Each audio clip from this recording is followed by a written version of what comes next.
ఆగండి, ఆగండి, ఆగండి. మీకొక స్టోరీ చెప్తాను. అదేంటంటే అనగనగా ఒక అడవిలో ఒక పులి ఉండేది.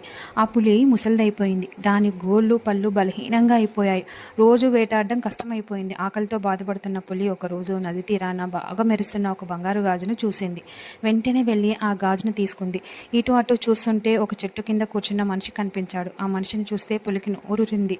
దగ్గరికి వెళ్తే ఆ మనిషి పారిపోతాడన్న భయంతో కొంచెం దూరంగా నిల్చొని ఆ మనిషిని పిలిచింది. మనిషి పులిని చూసి వెంటనే పారిపోయాడు. కానీ ఆ పులి దగ్గర ఉన్న గాజును చూపించి, నీకు ఇది కావాలా అని అడిగింది. నీ దగ్గరకు వస్తే నన్ను నువ్వు తినేస్తావు, నేను రాను అని అన్నాడు మనిషి. నిన్ను చూస్తే యువకుడిలా ఉన్నావు, బలంగా కనిపిస్తున్నావు, నీకు నేనంటే భయం ఎందుకు? నేను చూడు ఎంతో ముసలిదాన్ని అయిపోయాను అని అన్నది పులి. ఆ మాట విని ధైర్యం తెచ్చుకున్న మనిషి గాజును సంపాదించాలన్న దురాశతో పులి దగ్గరకు వెళ్ళాడు. వెంటనే ఆ పులి మనిషి మీదకి దూకి అతన్ని చంపేసింది. నీతైతే దురాశ దుఃఖానికి చేటు. మీకు ఈ స్టోరీ నచ్చిందా? అయితే లైక్, షేర్, సబ్స్క్రైబ్.